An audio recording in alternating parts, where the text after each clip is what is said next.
Welcome to Unlocking the Parenting Code, all about boys.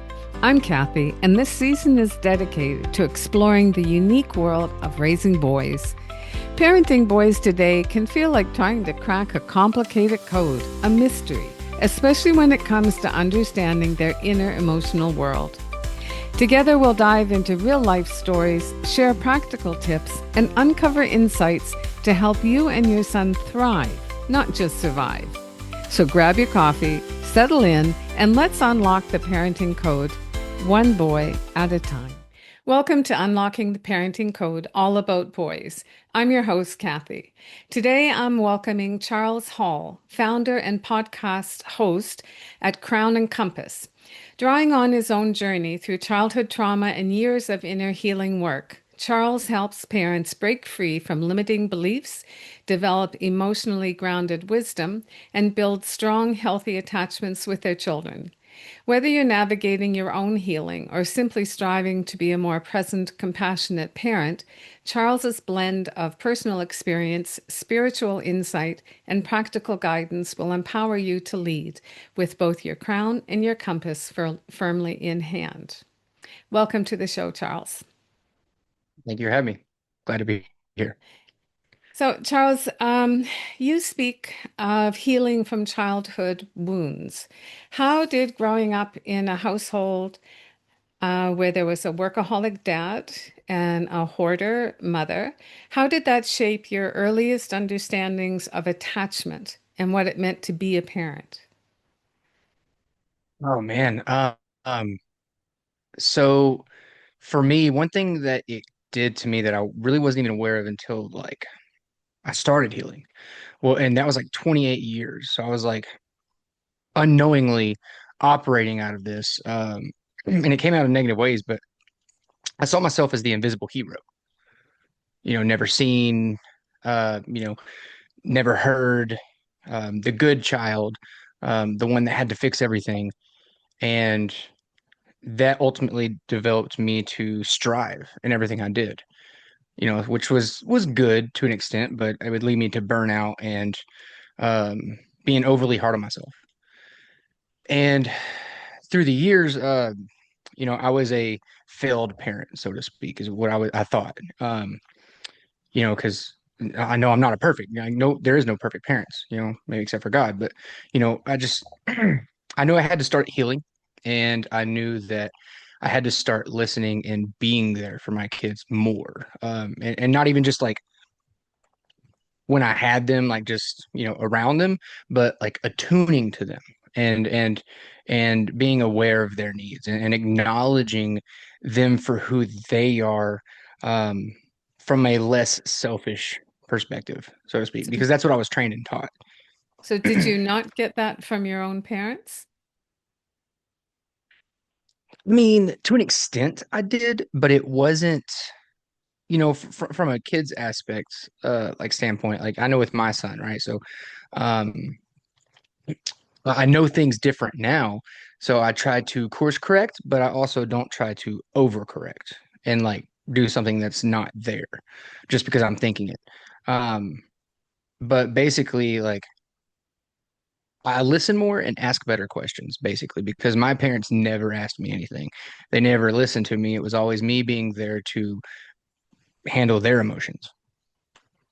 Okay. All right. So you have a unique kind of blended family. You Yeah, have, so you have three children. Do you have three or four? I have four in total. How old is the youngest? Well, he's currently not here yet, but Okay. I'll have four total. Yeah. So, So that's what I thought, and that's why I was like, should I say mhm. three or is it three plus one on the way? Or okay, so you Mhm. you have four children, three born, one on the way. Yes. Um, and you have three different women connected with those Mhm. children. And Yes. currently, you are in a very strong, bonded relationship in your marriage. Yes. So I'm thinking about three different children who Mhm. you have been parenting. So I want to know if you can talk a little bit about what are some of the biggest lessons that you learned about being a father to each of those three children? Mm, man. So with my son, my 8-year old, he's the oldest. Um, I've always tried to do the best that I could, and I never turn down time that I can to get him. And I try to do whatever I can. I'm literally do whatever. I'll do make multiple round trips, everything. And one thing that it's taught me as he's grown up is uh, I want to be as present as possible. I want to instill into him things that will make him a better boy, so we can play, and he doesn't have to grow up too fast. And also, I need to check my pride and ego because, for example, one day he told me that my anger is scary, and it hurt me. It hurt me, but it was something that I had to realize that, I need to work on that. I need to stop even just allowing him to see that, but also, um, I need to work on my reactions. I need to work on my responding, and ultimately, it helped me heal more to see, hear, and acknowledge him and be there for him whenever he was struggling and upset from something I had done. So, um, honestly, just it's the attunement, acknowledgement, and the awareness of his feelings, and because he doesn't know it. I got him a feelings book because he doesn't understand feelings. He doesn't know how to process them. He doesn't know what they are, what they mean. Um, so we talk about it, and I say, buddy, like I always want to be a safe place for you. So no matter what, you can tell me, and Daddy's not going to be mad at you. So being able to set proper boundaries, and um, also just that communication for the validation and the affirmation that it's okay for him to have those big feelings, like Miss Rachel says, even, like, but we have to learn how to handle them, and even Daddy has to, and Daddy's not the best at it. So, you know, just giving him confidence in who he is so that he can grow to be a man one day that will be better than me.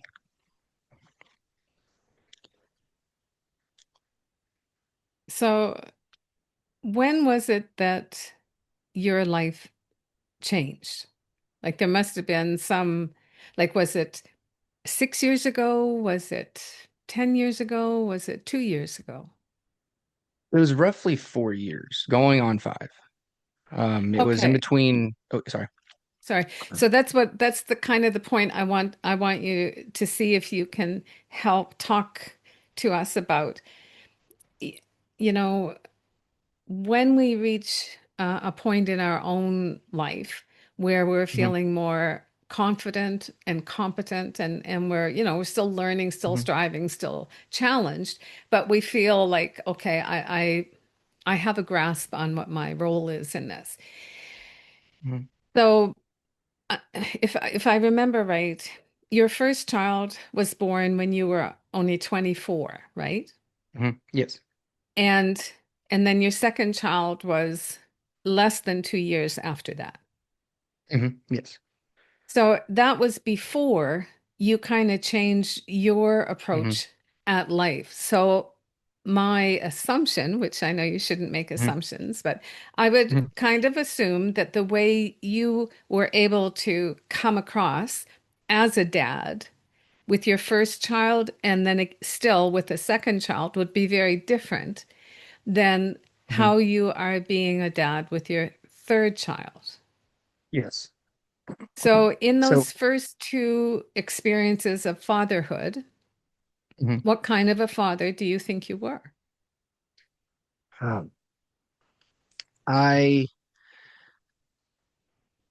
I was a decent father, I would say. I was a good father, but I could have, because whenever I changed, it was everything. It was relationships, aspects, understanding what love really is. So like I loved them and I had big feelings for them. Like, this is my son, my child. I want to be there for him. But it was more about me.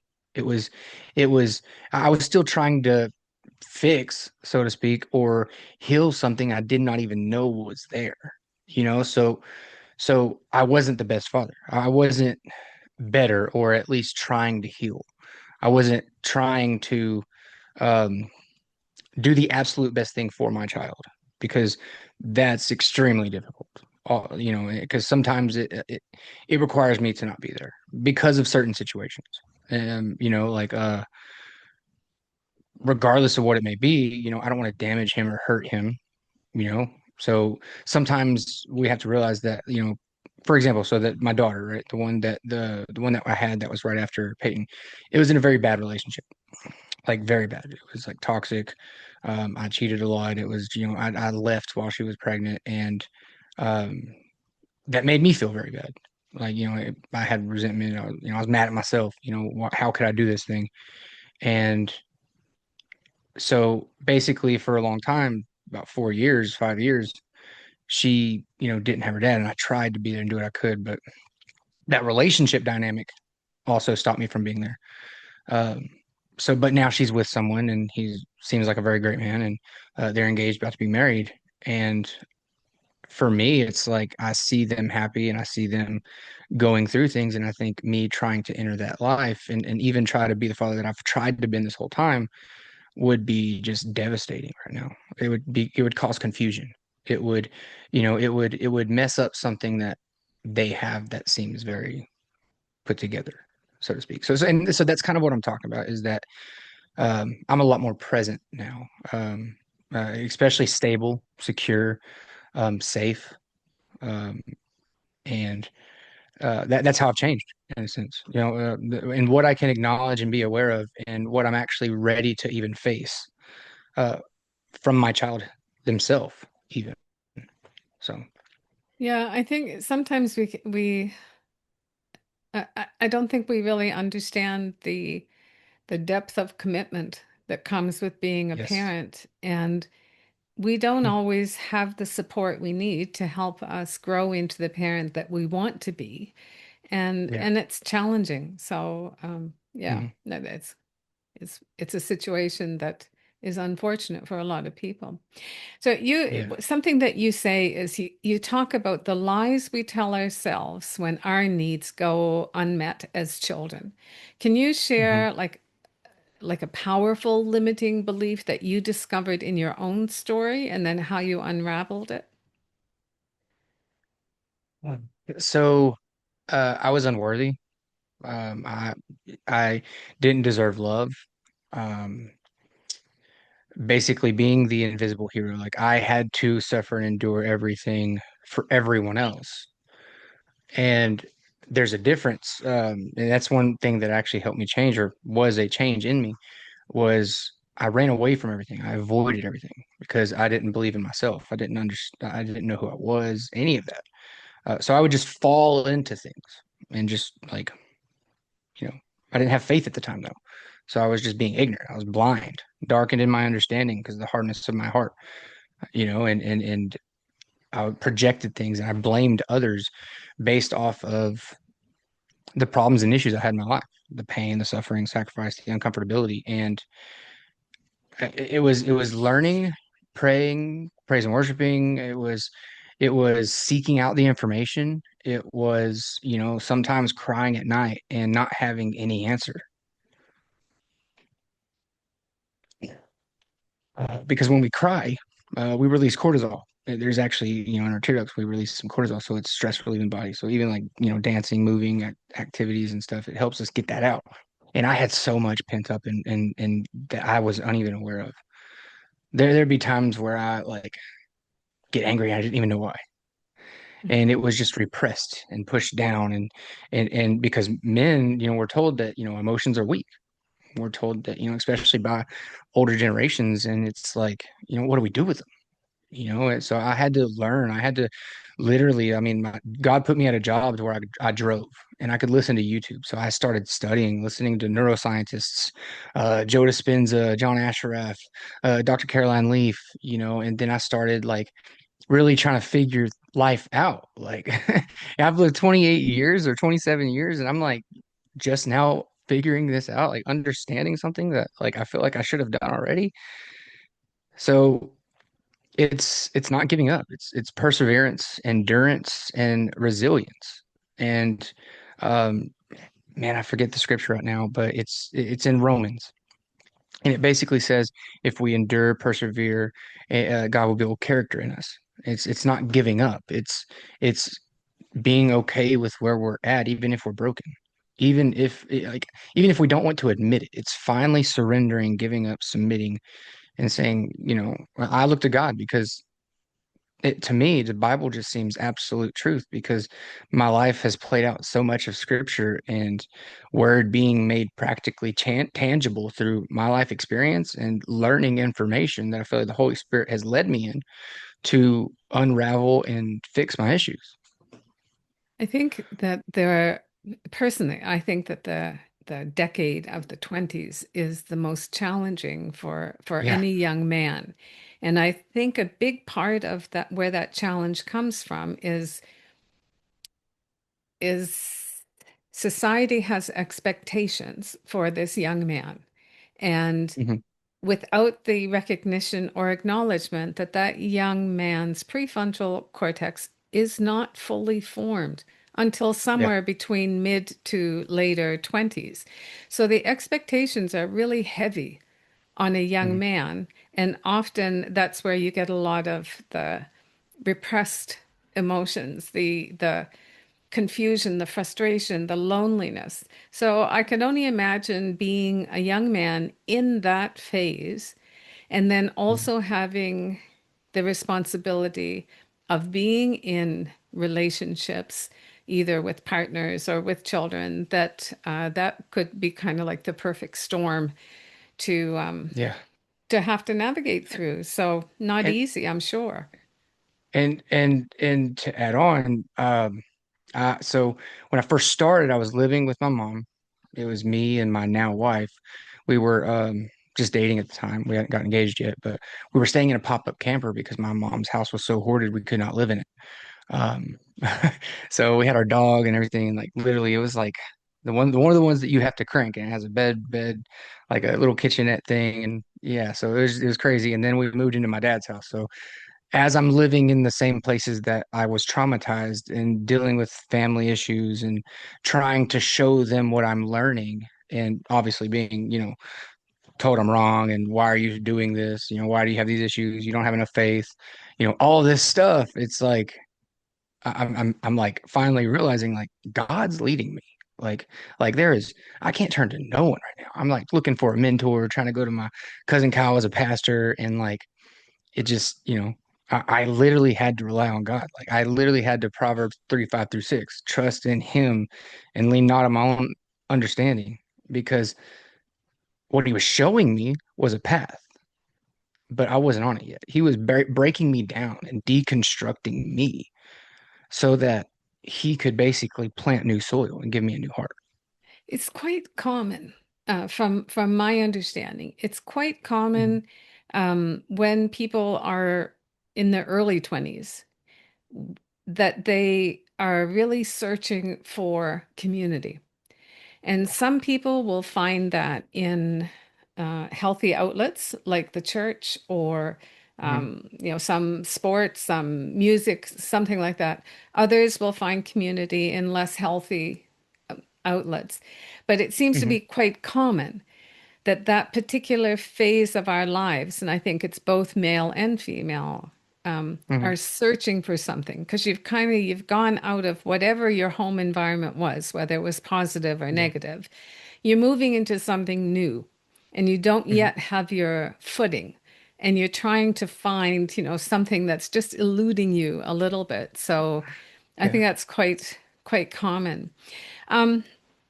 One of the other things you said, one of your mantras, is you don't have to be a perfect parent, just a present one who's healing too. So tell me, what does present parenting look like in your daily life now? Oh man. Helping my son grow and learn things that I never knew. Um, and I can't blame my parents for it, because there was only so much, but it's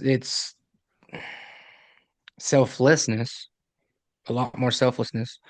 Um, Now what I do is instead of running away from pain, I face the pain from a loving understanding and aspect of what is he going through? Even my wife, how is what's going on with her, and even if I'm the bad guy, it, setting boundaries, showing him how to set boundaries, sometimes having to be the bad guy, sometimes having to enforce things, um, trying to lead him in the best way I can, but also play with him, be present, and get back to a childlike nature myself, so that we can be goofy and I'm not just some serious dad that wants to make him grow up fast and learn things I never learned. Um, so it's trying to balance that out with everything else, um, and still trusting God, honestly, because um, we don't always have all the answers, and we can know everything there is to know, but presence is what matters. And if we can't be present with God, we can't truly be present with ourselves, honestly. And we have to see accurately. Like if we're looking in a mirror, the mirror can't be dirty, or else we won't know what we look like or what we're trying to see in it.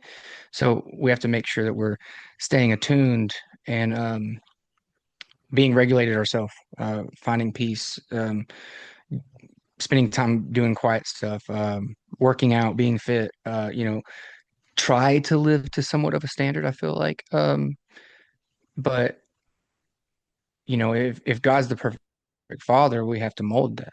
And he laid his life down, so we have to lay our life down. And sometimes that's doesn't feel good. It's uncomfortable. It's painful, and it's this way of it though. It's not I'm running from it. It's not that I'm avoiding it. It's not that I'm doing it from a selfish standpoint. I'm not confirming myself. I'm denying myself because I love.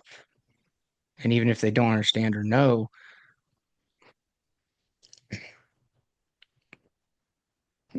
you're doing what's best for them ultimately, or as much as you can. So it's interesting because so I'm way down the road from where you are now. So I'm looking Hmm. at things from a very different way. Hmm. And I know that religion is a big part of your life. And Hmm. I was raised in a very strong Catholic environment, so strong that I thought I would become a nun at some point in my life. Like it was my Hmm. life.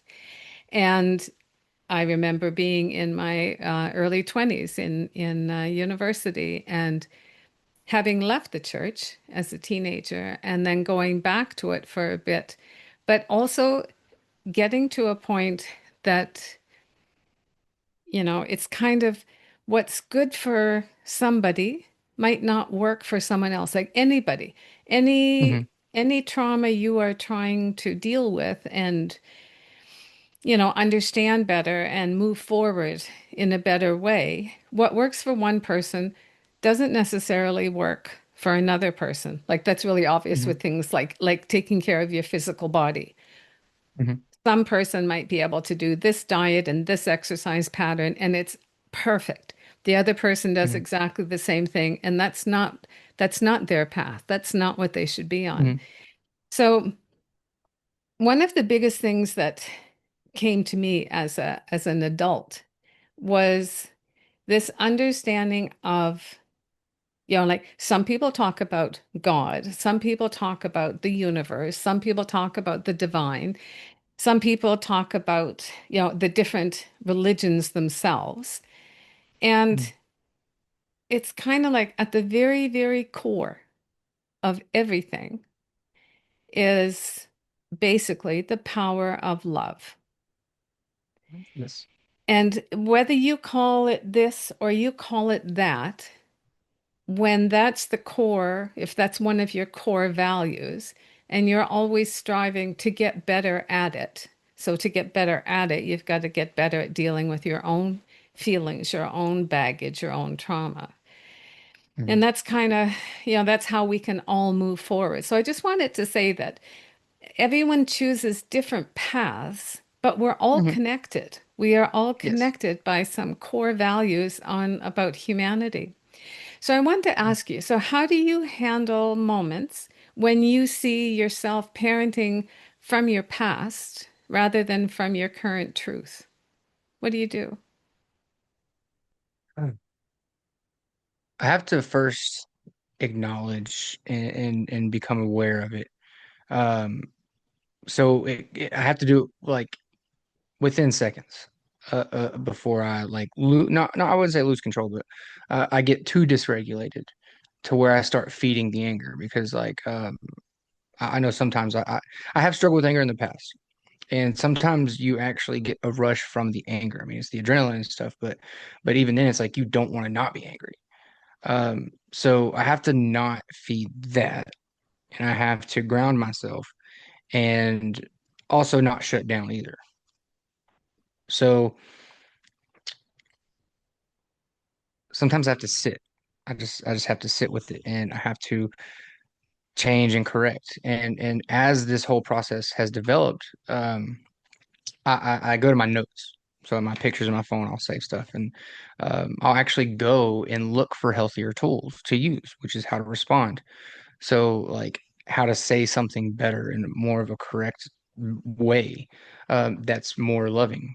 That is more about comforting or being there because there's something underlying there that's not seen, felt, or even or it's felt, but it's not seen really clearly. You have to do a little digging, and sometimes it takes time, and I can't force it because that's not love, and it has to be willing, and especially as he grows up to be an older man, a young boy, adolescent teen, all that, and uh, I can't just forcefully cross boundaries.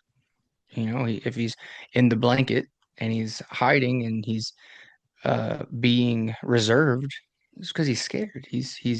There's something that you know he doesn't feel okay with, and so I have to gently comfort him and gently tell him, hey, buddy, when you want to talk, it's okay. Daddy's here. Like, I have to course correct. I have to realign with love.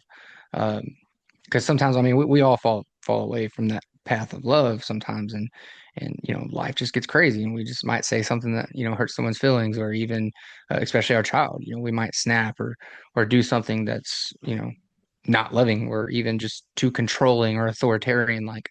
Um so so yeah, it's just course correcting, trying to get better at it, trying to get faster at it, in the moment, so to speak, not like rushing, but uh just ultimately trying to acknowledge it better, and realize what's going on, like why am I upset, and not make it about myself, but instantly be attuned to my child you know Again, parenting is tough. And Yes. we don't always, we don't always have all the tools that we need. And Hmm. I think it's important, just as we need to remember for our children, but for ourselves as well. We are doing the best that we can in the moment with Yes. whatever tools, that we do have. So, Hmm. none of us is perfect, and it's just a matter of keep trying. There was one thing that you said that I wanted to kind of respond to, and that was Hmm. I say the same thing from because it's from the youngest age, and mostly I'm speaking about boys. But that emotion that you see that he shows you, or that misbehavior that he's doing, is really a cry for help. Yeah. And behind that is some unmet emotional need that you need to kind of be like a detective to get to, because once you Hmm. can get to that core need, then you have a chance of really guiding him and supporting him. Whereas if you react only to the behavior, you're missing a wonderful opportunity. And the result is usually he will just start to shut down. And so you will Hmm. keep losing that opportunity. And you were basically saying the same thing there. Yeah. Yes, ma'am. Can you kind of translate the meaning behind your concept of your crown is your identity and your compass is your inner guide? So coming to so it all started when I changed. from what it was before. It all started with restoring nobility. Because if we're made, and this is just me, right? If we're made in God's image, what does that look like? What kind of representation do we have, and how can we practically do this? Um, so I put that with all my other foundational things that He gave me, because your beliefs compound and it grows, it becomes better. It's not that it changes, but you basically add on to it. So um, it's restoring nobility. It's basically for me. Uh, I used to fall into things, and now I feel like I'm being led from the love inside of me, rather than running away from it in fear, running away from things out of fear, and causing fear and more pain, and in a negative way. So realizing that you are worthy and you are valuable, and if I mean this is exactly what I'm working on right now, but the kingdom of God, what is that? What does that look like? And because Jesus said the kingdom is at hand, the kingdom is here. Like he also said, if you want to be my disciple, you have to deny yourself, pick up your cross, and follow me. And we ultimately have to realize that he gave us an example of how to live. And for me, the crown and compass is the Holy Spirit leading me, and me having to confront the lies that I've believed, and overcome them. Because how does a king lead? How do I be a better leader? In a sense, because ultimately, like, people don't leave jobs; they leave bad leadership. And for me, it's just ultimately trying to realign myself with love and truth. Uh, How do you so, share those values with your son? mhm. um, so we pray, and I teach him things. Um, so praise and worship, I let him see my vulnerability. I let him see my openness. I let him be transparent, but not too much. So I don't hide my crying from him, and I explain it in a way that is fit for him. Not I don't like just overshare, and let him know this is what daddy's dealing with, and this is what's going on, because he's gonna have to grow up too fast. But I let him know, hey, buddy, it's okay to have big feelings. It's okay to let it out and just sit in it. Sometimes we have to uh, be okay with where we are. So it's like you were saying, like, we don't know everything all the time, and we can't be everything all the time. But let's be who we are, and stop trying to do everything. I'm a human Mm. being. So Be your best and try to get better. yes. What's one of the things that most parents maybe misunderstand about how children form their identity? Oh man. So that would start with trying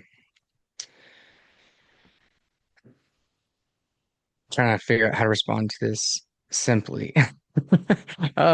It's understanding and acknowledging that we need to dig deeper, like you were saying, um, because the lies that we believed don't have to become their truth. And we have to be able to help them not create their own lies as truth. Um, so we have to make sure we aren't passing down more brokenness, because they're going to be their own individual.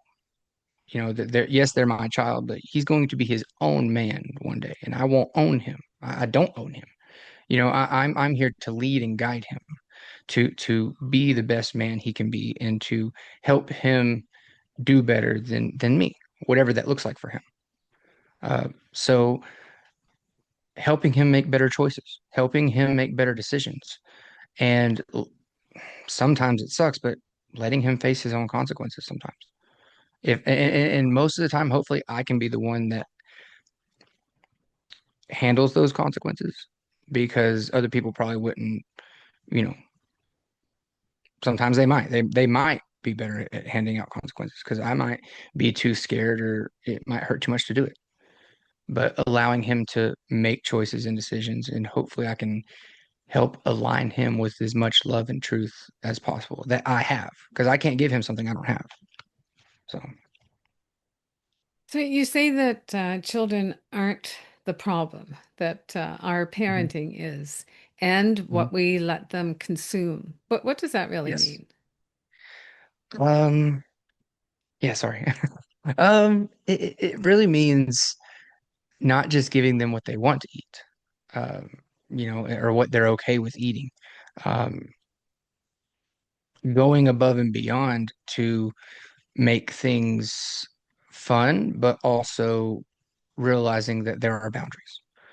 Uh, Is this you know, mostly physical stuff? Like when you say consume, I did think about nutrition, but then I also mhm. thought about screens. Yes, yes, it's also screens too. Not Okay. too much, um, because I do feel like, especially in this day and age, we're all on the screens too much. But it's being more interactive. It's being careful with what they're consuming when they do get screen time and stuff like that. Being better at monitoring it without crossing boundaries, I would say. I think that's kind of something, because but we also allow them, we set up when they can have it or when they get it, what age. Um, so there does come more responsibility. It's everything in general, though. It's what they consume from us too that is the most. So how do we like give them things that they shouldn't eat? Not even just like to their mouth, but like what do they hear? How do they see things? What are we doing? How are we showing them? Are we constantly on our phones? Are we So it's telling them not the to do it? whole, yeah, the whole idea Yeah. that what you do is much more powerful than what you say. Yes. Yes.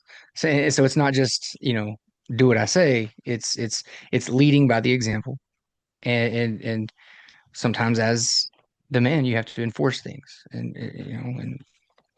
That's where I had to figure out how to separate um boundaries and, do what I say. So,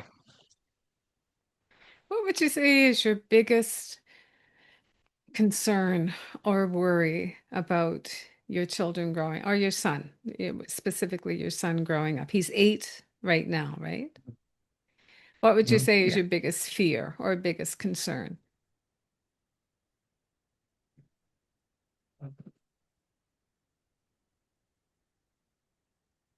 that I wouldn't be able to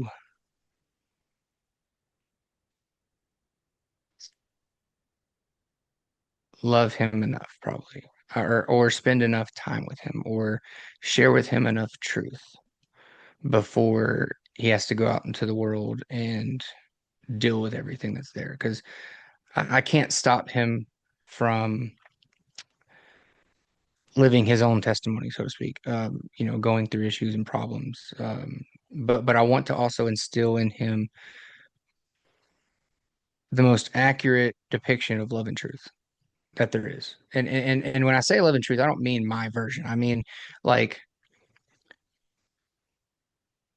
learning to not let his feelings just control what he does. Like this feels good. This feels right because uh, you know that can lead us in wrong ways. I think without being masochists, we have to you know choose pain, choose suffering sometimes, choose sacrifice, and choose uncomfortability for love and truth. So I don't Because, know if I agree oops, with you sorry. on that one, Charles. I honestly, I don't agree with that because Hmm. I think, like I kind of put on the rose-colored glasses and I tend to Hmm. be extremely optimistic about things.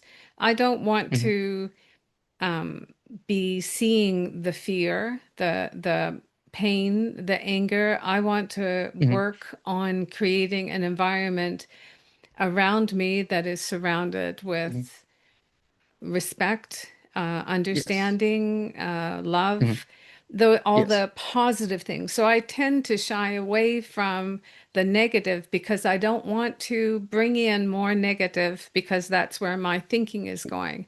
I want to Mhm. kind of flip that switch and not be fearful, not be like to be optimistic, to believe that, the world is a good place. Yes, yes. So to make the world a better place, handling his part of what there is out there that is fearful. So not being fearful. So in love, handling these things, so that we can share in other people's burdens, but also carry our own load. Because I feel like love is the energy source, like you're saying, to get us through those inner world pains and sufferings and things. Because if I handle it out of fear, it'll produce the opposite of, respect and accountability and all that. So that's kind of what I was meaning, was out of love handling these things, um, for himself, in that aspect, and not out of fear, or even just him shying away or downsizing or minimizing, himself, and shying away from it, or being avoidant or anxious, in his ways that he does it. Um, so yeah, just kind of more like that, instead of, I see. um, out of fear. Yeah, because the difference between the fear and love is, like doing it for selfless reasons versus doing it for selfish reasons, I feel like. Yeah. What would you say, in your opinion, is the most important skill for a parent to have today? Definitely emotional intelligence. Because I feel like it's important for men, because so many lack it, because it's not, safe, it's not okay, it's not stable. Like they think this, right? Wait, like, um, being in the work field, even, like, men don't open up about stuff. You can't be vulnerable, you can't look weak, you can't talk about that because that's not, like, okay. Or, um, realizing that, intimacy, like seeing into me, it's not just physical, it's mental, emotional, and who you are. It makes up everything. And if you cut off a version of who you are, you got one leg, like, what I mean, you're not really operating to the fullest extent that you can. So in order to be a better parent and whole, that's any of us. We can't close one eye and go around, you know the world, like, I mean, not to say anything against people who can't use one eye, but you know what I mean? Like, we're willfully taking away one of our characteristics and traits that make us us. And that means we're blind to see that in others. Wow. I appreciate all of your perspectives on things. That's one of the beauties, I think, of talking to people on a podcast that you like. Hmm. I wouldn't be running into you walking down the street in Japan. So Yes, ma'am. I think it's really a wonderful way for globally for us Hmm. to try to understand each other's perspectives Hmm. and just be more aware of people's understanding of things and their way Hmm. of, you know, trying to serve, basically, is what it is. Yes, ma'am. Charles, before we finish today, is there anything that we didn't talk about that you really would like to? Well, I'm working on a series right now that has to do with, it's all based off identity, and I'm breaking down the parables of uh of Jesus, since that's our really only, like, you know like, tangible source, that we have. And I'm breaking down attachments, and what that looks like. And it's basically signs, symptoms, and characteristics of, the lies we believe, but also how we handle relationships, and how things are relational between individuals, or, whatever. So, yeah, I mean, I guess that'd be it. but it basically comes out to, how we handle relationships and how that feeds into our children, so to speak. Where can people follow you or find out more about your offerings or connect to you? Where should they Uh, go? so I'm mainly on YouTube. I'm trying to branch out to actual podcast platforms, which it's kind of crazy. I had a podcast on YouTube, not, a podcast host. So it's the Crown and Compass Coaching Podcast on YouTube. And then also have a website, crowncompassllc.com. Okay, I'll make sure to put those in the notes, and I hope that people do reach out to you. So thank you Yes, ma'am. very Thank you. much for spending time with me today and your wisdom and your perspective about life in general, but especially about parenting. So thank you very much for that. Thank you. I loved it. I was honored. Thank you, everybody, for listening. Remember that the way we show up today shapes the future for what we create for our children. Thank you for being with us today. And don't forget to subscribe, share with a friend, and come back next week for more real conversations about boys. If you're a parent raising a boy in today's complex world, be sure to explore sonhoodcoaching.com. You'll discover expert guidance and support designed to help you unlock your full parenting potential. As Amelia Gambetti says, this job is too difficult and too beautiful to do alone. Together we can explore this adventure and discover the magic of raising boys.